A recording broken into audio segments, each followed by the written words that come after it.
This is Sparta!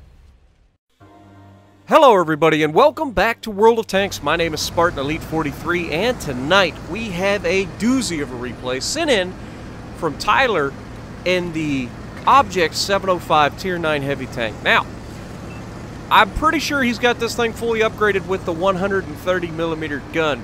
And this is about the best matchmaking you're ever going to see. Now, I'm going to go ahead and throw out a couple little tidbits here for you guys. Like, first of all, don't get upset when you see people have really great games in their top tier matchmaking. There is no conspiracy theory, I promise. There's a few people that have, especially recently, said something along the lines of, oh, you just get premium matchmaking from Wargaming or whatever. I wish that was true, but no. I'm afraid I get the same amount of potatoes as everybody else.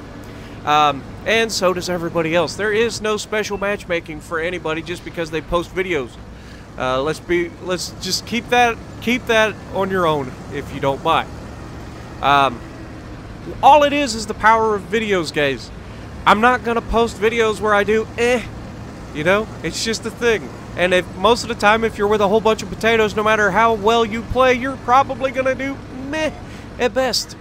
So, generally speaking, when you guys see a video, it is gonna be somebody who's top tier, somebody who's against, you know, a lot of lower tier tanks, and that's just the way it is, because that's when you have your best games. So, don't think of it as anything other than that, please. Now, we try to snipe the Holland, but as I've mentioned in the past, the accuracy of the 705 and the 705A with the Top Gun is not great. The 130 and the 152 that you get in the 705A, when you are fully aimed in, the best accuracy you're going to get is the size of all of the mills on the sight. So that should tell you everything you need to know. They're not accurate. They are a Russian gun. It will troll you. But that being said, it is a fantastic, hard-hitting gun. This T-28 Prot's about to find out. And there it is, 505. Now, we get ammo wreck because we're getting tagged by a little light tank who is just poking us right in the booty. Luckily, he gets away. We managed to fix our ammo rack, and we're waiting for him because that light can sure put a hurting on us. He didn't really do a whole lot of damage, but he did damage our ammo rack, and that's not preferable. Now there we take the shot. It derps just short, failing to kill the T-28 Prot. And that's probably the one thing that I will say about the 705 and 705A that keeps this thing balanced, is the guns. The armor is incredible. I'm just going to say that now. You guys will see it on full display in a little bit. But, yeah, the armor is absolutely incredible in these tanks. If you're side-scraping, there's very little chance that anybody does anything to you. Now, you can see right there on the shoulders of the front of the tank where it's kind of a half pike. That really comes back to bite you in the booty when you're side-scraping sometimes, because a premium round will pin you. Now, we do manage to goof up on the Conqueror there, but this time we're going to make sure we aim the shot and he goes down. You cannot afford to auto-lock with these tanks because they will go exactly where you want them not to go. In that case, straight up into the front armor of the turret, you're not pinning the Conqueror that way. It's just not a thing. I don't care what size gun you have, you're not getting through the turret. It's just not a thing. That being said, we have doubled back. We're leaving those guys to our teammates now. Remember that. Sometimes you can do that, and sometimes you get yourself into a lot of trouble leaving those guys to the teammates. But we need to come back to the center of the map. Up to now, we haven't really done a whole lot. We've got 900 damage, 1,300 blocked, but leaving those guys to come back and defend against all of these guys from the center is probably a game-saving play here, because you know most of their team is over here. Surely your team can deal with those guys. Now, here is one thing that I will say. The Object 705s are heavy, heavy tanks. So if you get a chance, now he was tracked here, there's not a whole lot he can do. And he's tracked it a little bit over-angled. There he goes, he backs up. Oh, but he's now even more over-angled. There you go. Use the indestructible building, side scrape. Now he's got that horrendously ugly bog horror next to him. But he puts a shot through the Tiger One, and there's a Panther down there. Not a whole lot that he's got to really worry about that's going to be able to get through his armor, because they're all small caliber guns. Now they are capping his base.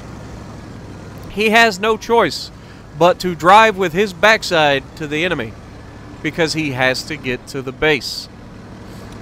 So, is he going to make it? Now, he's obviously going to make it in time. Is the guy in a spot he can shoot? It looks like the guy is behind a house. However, he's not going to settle for distance. He's closing it. Oh, God. Getting this heavy of a tank airborne is not preferable. Got to keep those tracks grounded. But, alas, this guy is about to find out real quickly that he's screwed the pooch. Hello, Motherland. Holy ammo rack, Batman. That was an unexpected paddling. Just took the turret clean off. God, you gotta love Russian tanks. Now there's a bog horror on the enemy team. He turns his turret sideways to face his teammate and pays the price for about 500 damage. Just absolutely paddling. Now, he should have no trouble going through the front armor, but the bog horror says, I'm not going to take the chance of bouncing you around with the front armor. I'm going to turn broadside on. Now, this is a 2v5 that could very easily end poorly. Are we going to be able to get ourselves into position to help our teammate before he dies? It doesn't look like it. It looks like our teammate's in trouble. He's on his last legs. He's surrounded by 3 tanks. Are we going to get there in time to help him? Come on. No, he's down. Now that makes this a 1v4, narrowly missing the Kolobanov's possibility. But that doesn't make this any less awesome. Now he does spot the Tiger P on the right side of the map. Now he's got to be careful, because even though Tiger P, the Tiger Ones, they don't have the biggest gun, you should be able to pin them very easily. They can't hardly pin you, but falling back at this point, probably a good idea. Get back towards your base where you have indestructible buildings and cliffs to help you deal with these guys.